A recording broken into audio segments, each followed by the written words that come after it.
بسم اللہ الرحمن الرحیم۔ اللہ تعالیٰ نے حضور اکرم صلی اللہ تعالیٰ علیہ وسلم کو بے شمار معجزات سے نوازا ہے، جن میں سے سب سے اعلیٰ ترین الاسراء والمعراج ہے۔ بے شک انسانی عقل اللہ کے نبی کی معراج کی روایت سن کر دنگ رہ جاتی ہے، لیکن ہمارا ایمان ہے کہ اللہ پاک جو چاہے وہ کر سکتا ہے۔ ارشاد باری تعالیٰ ہے، پاک ہے جو ذات جس نے اپنے خاص بندے کو سیر کروائی۔ ناظرین گرامی، دیکھا جائے تو ہماری معلومات کے لیے تو یہ ایک آیت ہی کافی ہے کہ جس میں بتایا جا رہا ہے کہ نبی کریم صلی اللہ علیہ وسلم کو سیر کروانے والی وہ ذات ہے جو ہر عیب، کمزوری، نقص اور کوتاہی سے پاک ہے۔ دنیا و آسمان میں سب کچھ اس کی مرضی کے مطابق چلتا ہے، جب چاہتا ہے تو حکم کرتا ہے ہو جا تو وہ کام ہو جاتا ہے۔ اللہ تعالیٰ کی پاک ذات نے زمین اور آسمان کو 6 دن میں بنایا۔ یہ وہی زمین و آسمان ہے جسے آج تک کوئی بھی مکمل نہیں کھود سکا۔ پھر حکم ہوتا ہے، جو کسی شے کو وجود بخشنا چاہے تو صرف اتنا فرماتا ہے ہو جا تو وہ چیز ہو جاتی ہے۔ اللہ تو وہ ہے کہ جس کا حکم پلک جھپکنے کی مقدار میں نافذ ہو جاتا ہے۔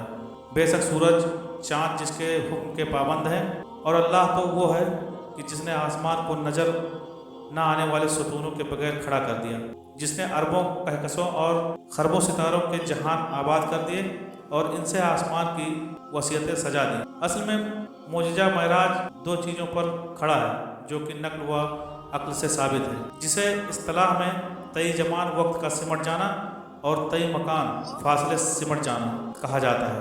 طی زمان کا مطلب یہ ہے کہ کئی لاکھوں سالوں کا وقت چند ہی عرصے میں گزر جانا ہے، اور طی مکان سے یہ مراد ہے کہ کئی لاکھوں سالوں کا سفر چند ہی وقت میں ہو جانا ہے۔ زبان و مکان کی صورتیں چند وقت میں ہو جانے کے بارے میں معجزات و کرامات قرآن و روایت ثابت ہوتی ہے۔ طی زمان کی دلیل قرآن کی سورہ بقرہ کی آیت اس طرح سے ہے، جس کی تفسیر اس طرح بیان کی گئی ہے۔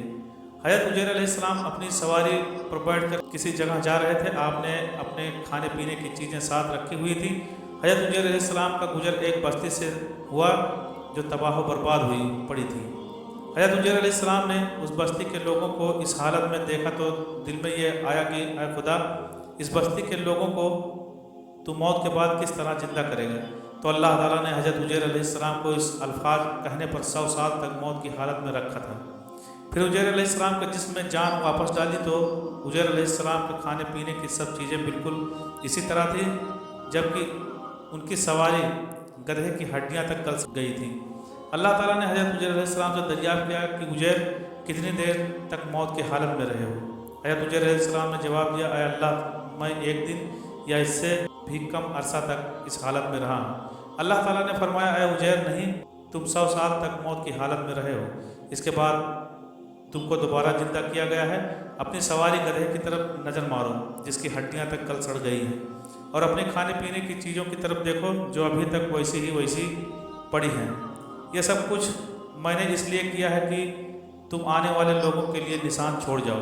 اللہ تعالیٰ نے حضرت عزیر علیہ السلام کو فرمایا، دیکھنا ہم آپ کے گدھے کو کس طرح زندہ کرتے ہیں۔ اللہ تعالیٰ نے فرمایا، ہو جا، گدھا دوبارہ اپنی پہلی حالت میں کھڑا ہو گیا۔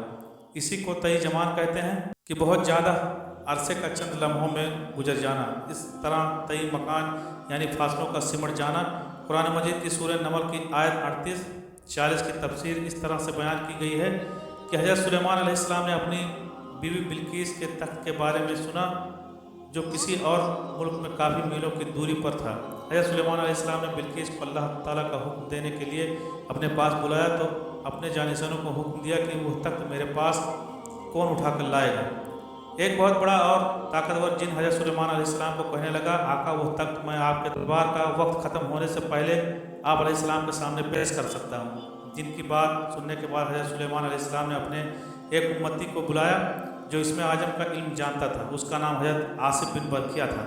حضرت سلیمان علیہ السلام نے حضرت آصف بن برقیہ سے پوچھا کہ تم وہ تخت کتنی دیر کے اندر لا سکتے ہو؟ اس نے کہا، اے سلیمان علیہ السلام، میں وہ تخت آپ کے پلک جھپکنے سے پہلے آپ کے سامنے پیش کر سکتا ہوں۔ وہی ہوا، انہوں نے ملکہ بلقیس کا تخت حضرت سلیمان علیہ السلام کے پلک جھپکنے سے پہلے آپ علیہ السلام کی خدمت میں پیش کر دیا۔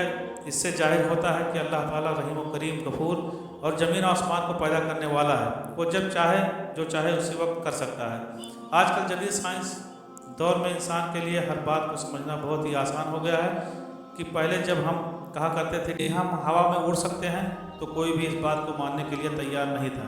تو اب ہر کوئی